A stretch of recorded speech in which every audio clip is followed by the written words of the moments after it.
ইদ্রাকপুর কেল্লা ১৬৬০ খ্রিস্টাব্দে নির্মিত একটি ঐতিহাসিক মোগল স্থাপনা।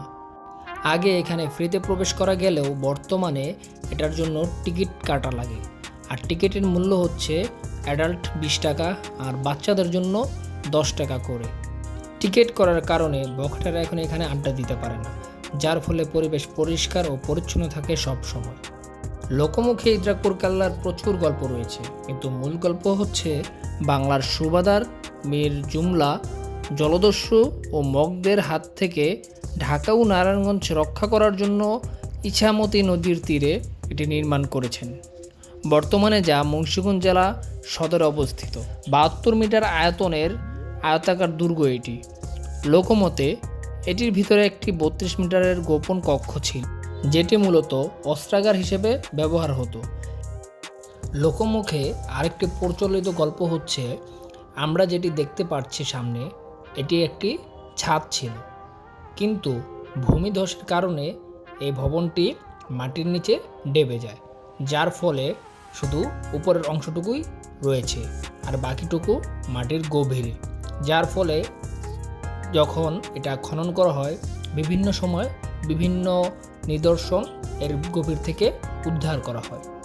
কিছুদিন আগ পর্যন্ত এই ইদ্রাকপুর কেল্লা রক্ষণাবেক্ষণ না করার কারণে ধ্বংসস্তূপে পরিণত হচ্ছিল, কিন্তু বর্তমান প্রশাসনের দায়িত্ব নেওয়ার পর থেকে আনসার বাহিনীর মাধ্যমে এর রক্ষণাবেক্ষণ করে যাচ্ছে, যার ফলে দিন দিন ইদ্রাকপুর কেল্লার দর্শনার্থী বৃদ্ধি পাচ্ছে, যার ফলে ইদ্রাকপুর কেল্লার সৌন্দর্য আবার পুনরায় ফিরে পাচ্ছে। মুন্সিগঞ্জ শহরের মধ্যে আবার ইদ্রাকপুর কেল্লা মাথা তুলে দাঁড়াচ্ছে। এই ইদ্রাকপুর কেল্লা ঘিরে বিভিন্ন ইতিহাস রয়েছে, যা আজকে আমরা কিছুটা হলেও জানলাম।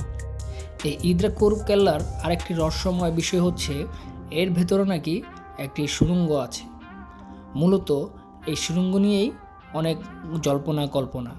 এই সুড়ঙ্গ মুন্সিগঞ্জ জেলাকে নারায়ণগঞ্জ ও ঢাকার সাথে সম্পৃক্ত করেছে। আরও ৮-১০ বছর আগের একটি ঘটনা বলি, যেটি লোকমুখে প্রচলিত। এই সুড়ঙ্গ পথ দিয়ে নাকি একজন লোক ঢাকার উদ্দেশ্যে রওনা হওয়ার জন্য সুড়ঙ্গতে প্রবেশ করেছিল। আজও পর্যন্ত তার কোনো খোঁজ পাওয়া যায়নি। এটি একটি লোকমুখে প্রচলিত একটি ঘটনা। তো যাই হোক, আপনারা দেখতেই পাচ্ছেন ইদ্রাকপুর কেল্লা থেকে কত সুন্দর এরিয়া ভিউ পাওয়া যায় মুন্সিগঞ্জ শহরের।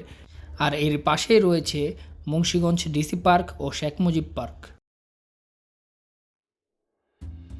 বর্তমানে যে ইদ্রাকপুর কেল্লা ২০ টাকা করে টিকিট নেয়, সেই টিকিটেরও একটি কারণ আছে।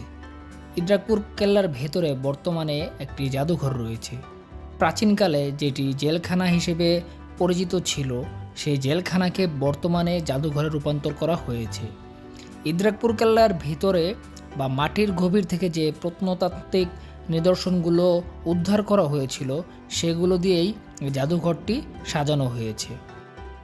এখন আমরা জাদুঘরে প্রবেশ করব এবং জাদুঘরে কী কী নিদর্শনগুলো রয়েছে তা আপনাদের দেখাবো।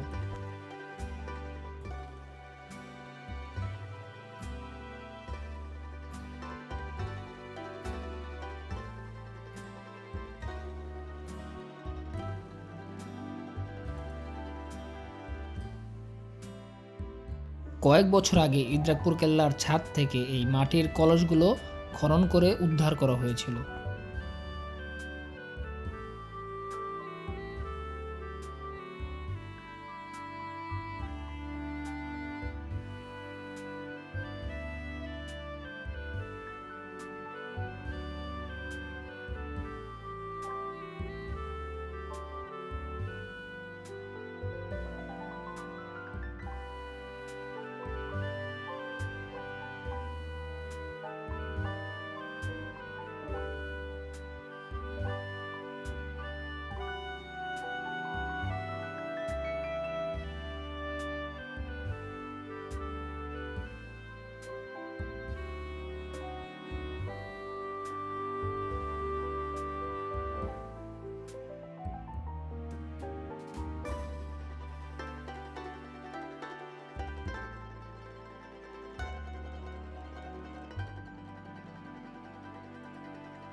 এখন যে ছবিটি দেখতে পাচ্ছেন, এটা ইদ্রাকপুর কেল্লার ছাদ খনন করার সময় এই কলসগুলো বের করা হয়েছিল, সেই কলসের ছবি।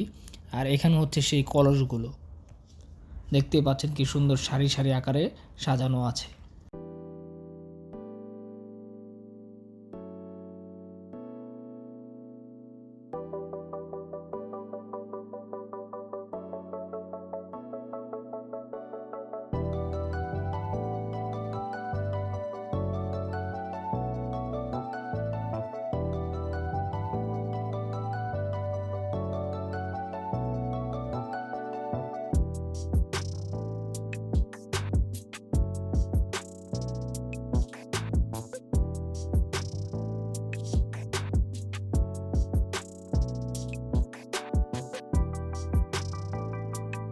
দেশের দূর দূরান্ত থেকে সবাইকে আহ্বান জানাচ্ছি মুন্সিগঞ্জের ইদ্রাকপুর কেল্লা ভ্রমণ করার জন্য।